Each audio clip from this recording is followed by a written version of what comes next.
नमस्कार दोस्तों, current affair और रोचक जानकारी चैनल ऑनलाइन गुरुजी में आपका स्वागत है। दोस्तों, इस चैनल के माध्यम से आपको डेली करंट अफेयर संपूर्ण व्याख्या सहित उपलब्ध करवाने का प्रयास मेरे द्वारा किया जा रहा है। अगर अभी तक आपने मेरे चैनल को सब्सक्राइब नहीं किया है तो सबसे पहले सब्सक्राइब करके बेल आइकन को प्रेस कर दें ताकि वीडियो की नोटिफिकेशन आपको मिलती रहे।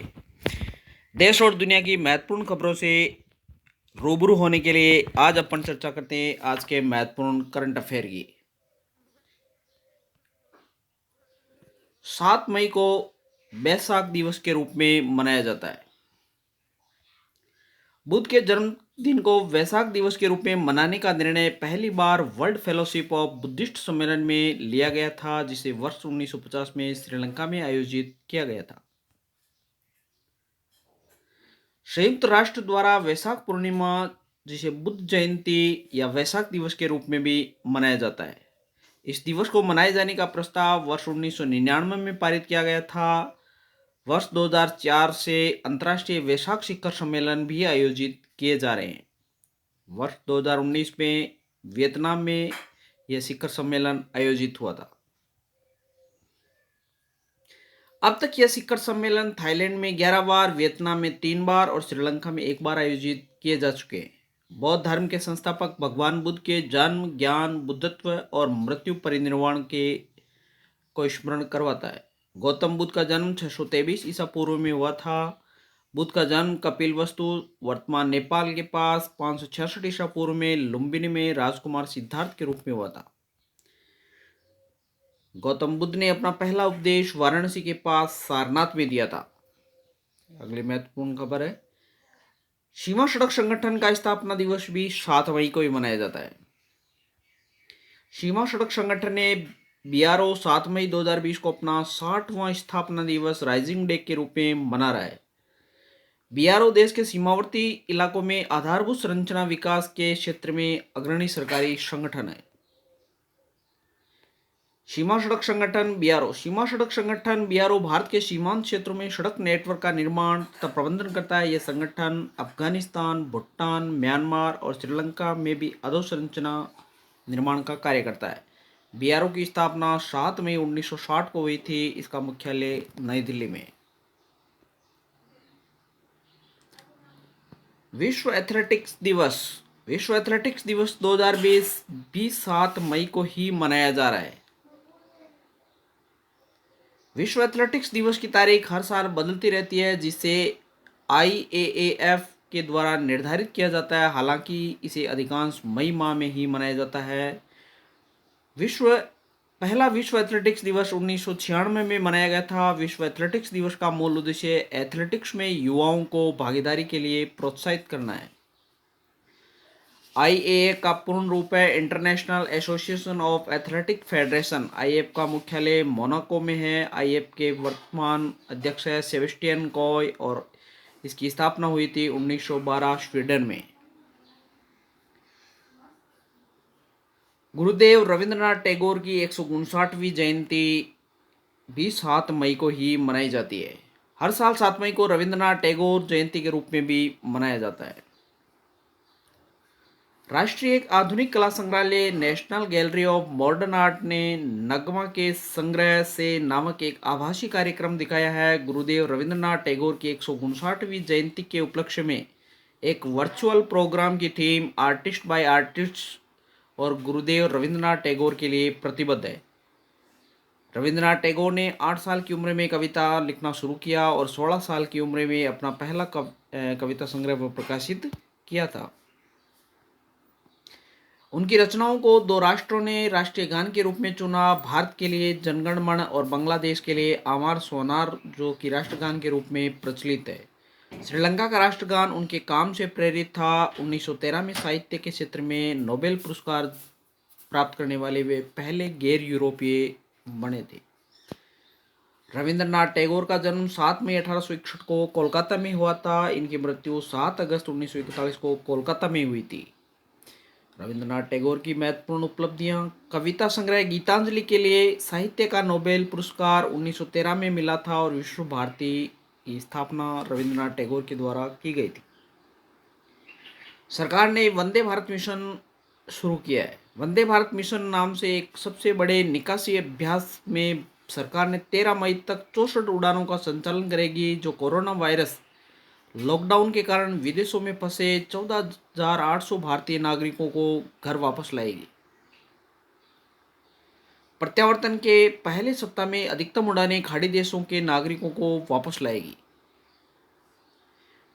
आईआईटी कानपुर और भारत डायनामिक्स लिमिटेड किफ़ायती वेंटिलेटर बनाने के लिए इन दोनों के बीच में समझौता हुआ है। रक्षा क्षेत्र के सार्वजनिक उपक्रम भारत डायनामिक्स लिमिटेड बीडीएल ने आईआईटी कानपुर के साथ एनओसीसीए रोबोटिक्स आईआईटी कानपुर के त्वरित स्टार्टअप द्वारा विकसित किए गए वेंटिलेटरों का निर्माण बड़े पैमाने पर करने के लिए समझौता किया है। यह परियोजना अमिताभ बंदोपाध्याय के नेतृत्व में startup innovation and incubation centre SIIC IIT Kanpur की टीम की देखरेख में पूरी की जा रही है। भारत डायनेमिक्स का प्रधान कार्यालय तेलंगाना हैदराबाद में है। भारत डायनेमिक्स के अध्यक्ष और प्रबंध निदेशक है सिद्धार्थ मिश्रा। आईआईटी के पूर्व छात्रों की परिषद ने लॉन्च की कोविड-19 टेस्ट बस। भारतीय प्रौद्योगिकी संस्थान आईआईटी के पूर्व छात्रों की परिषद ने महाराष्ट्र के मुंबई में एक कोविड-19 टेस्ट बस लॉन्च किया है। यह कोविड-19 टेस्ट बस वर्तमान परीक्षण क्षमता पर बिना कोई प्रभाव पड़े परीक्षण लागत को 80% तक कम कर देगी। त्रिपुरा के मुख्यमंत्री ने ऑनलाइन पोर्टल scholarship.gov.in लॉन्च किया है। त्रिपुरा के मुख्यमंत्री विप्लव कुमार देव ने मुख्यमंत्री योगायोग योजना के तहत एक ऑनलाइन पोर्टल scholarship.gov.in लॉन्च किया है। योजना के तहत राज्य सरकार स्मार्टफोन के लिए अनुदान के रूप में कॉलेजों या विश्वविद्यालयों में अंतिम वर्ष में 5,000 रुपये और 14,608 युवाओं को प्रदान करेगी। त्रिपुरा की राजधानी अगरतला है और यहाँ के मुख्यमंत्री है विप्लव कुमार देव और त्रिपुरा के राज्यपाल है रमेश बैस। तमिलनाडु सरकार ने जयललिता के प्रतिष्ठित निवास को स्मारक के रूप में बदल दिया है। तमिलनाडु सरकार ने औपचारिक रूप से दिवंगत मुख्यमंत्री जयललिता के 3 मंजिला निवास वेदा निलयम का अधिग्रहण करने की प्रक्रिया को औपचारिक रूप से शुरू कर दिया है, जो कि इसे एक स्मारक के रूप में परिवर्तित करेगी। अपने समर्थकों द्वारा अम्मा के रूप में अपनी पहचान बनाने वाली जयललिता की 75 दिनों के लिए अपोलो अस्पताल में इलाज के बाद दिसंबर 16 में मृत्यु हो गई थी। जयललिता अपने अंतिम दिनों तक 30 साल तक वेदा निलयम में ही रही थी। तमिलनाडु की राजधानी चेन्नई है और तमिलनाडु के वर्तमान मुख्यमंत्री के पलानीस्वामी है। पर्यटन मंत्रालय के द्वारा शुरू की देखो अपना देश लोगो डिजाइन प्रतियोगिता, जिसकी अंतिम तिथि है 16 मई 2020। कोविड-19 लॉकडाउन के बीच पर्यटन मंत्रालय ने देखो अपना देश लोगो डिजाइन प्रतियोगिता शुरू की है। इस प्रतियोगिता का मुख्य उद्देश्य लोगों को भारत के कई पर्यटन स्थलों के बारे में जागरूक करना और उनको बढ़ावा देना है। वर्तमान केंद्रीय पर्यटन मंत्री स्वतंत्र प्रभार है श्री प्रहलाद सिंह पटेल और इस मंत्रालय की स्थापना हुई थी 1967 में, जिसका मुख्यालय नई दिल्ली में। अधीर रंजन चौधरी को लोक लेखा समिति का चेयरमैन नियुक्त किया गया है।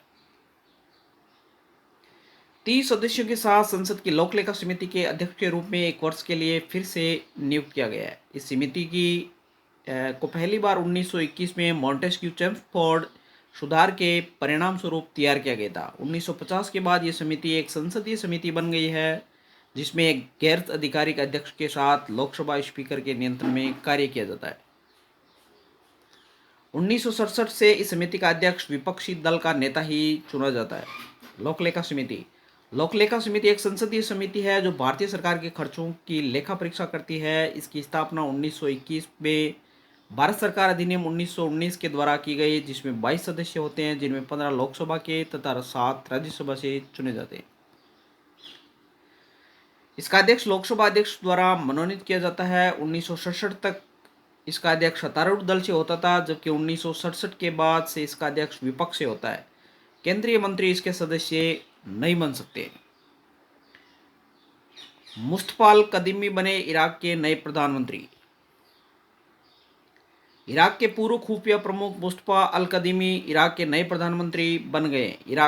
इराकी संसद ने आपातकालीन सत्र बुलाकर कदीमी सरकार के गठन को मंजूरी दे दी है।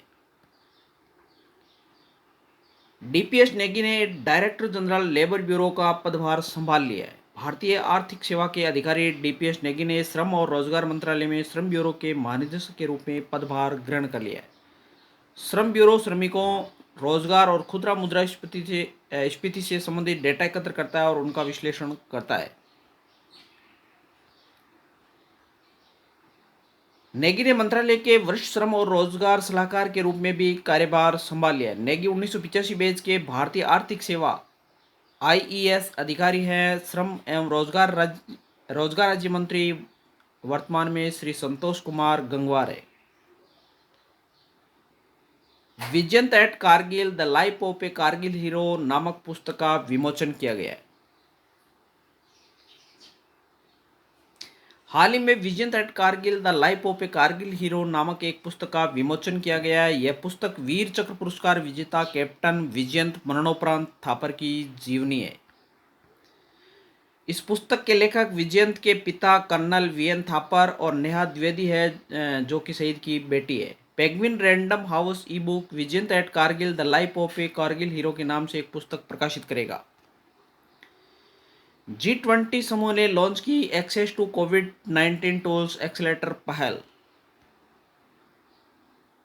G20 समूह ने सऊदी अरब की अध्यक्षता में एक नई पहल access to covid tools accelerator launch किया है। इसका उद्देश्य सभी सदस्यों को सभी संसाधनों की न्याय संगत पहुंच प्रदान करना है।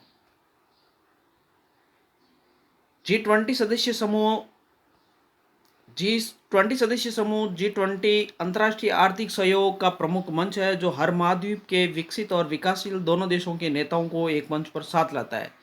G20 समूह के सदस्य देश अर्जेंटीना, ऑस्ट्रेलिया, ब्राजील, कनाडा, चीन, France, Germany, Bharat, Indonesia, Italy, Japan, Mexico, रूस, सऊदी अरब, दक्षिण अफ्रीका, कोरिया गणराज्य, तुर्की, ब्रिटेन, संयुक्त राज्य अमेरिका और यूरोपीय संघ EU है। सऊदी अरब की राजधानी रियाद है और वहाँ की मुद्रा रियाल है। विश्व रेड क्रॉस दिवस। हर साल विश्व रेड क्रॉस दिवस 8 मई को मनाया जाता है। यह रेड क्रॉस के संस्थापक की जयंती के रूप में मनाया जाता है। हेनरी डुनेट रेड क्रॉस के संस्थापक थे और साथ ही उन्हें international committee of the red cross ICRC के संस्थापक के रूप में भी जाना जाता है। वह पहले व्यक्ति थे जिन्हें प्रथम नोबेल शांति पुरस्कार से सम्मानित किया गया था। विश्व थैलेसीमिया दिवस। विश्व थैलेसीमिया दिवस हर साल 8 मई को लोगों के द्वारा मनाया जाता है। विश्व थैलेसीमिया दिवस को दुनिया भर में अंतर्राष्ट्रीय थैलेसीमिया दिवस के रूप में भी जाना जाता है। तो दोस्तों, यह था आज का महत्वपूर्ण करंट अफेयर। उम्मीद करता हूँ कि आपको ये करंट अफेयर के वीडियो संपूर्ण व्याख्या सहित अच्छे लगते होंगे। अगर मेरा चैनल आपको अच्छा लगे तो ज़्यादा से ज़्यादा शेयर करें और सब्सक्राइब करें ताकि लगातार वीडियो आपको मिलते रहे। धन्यवाद।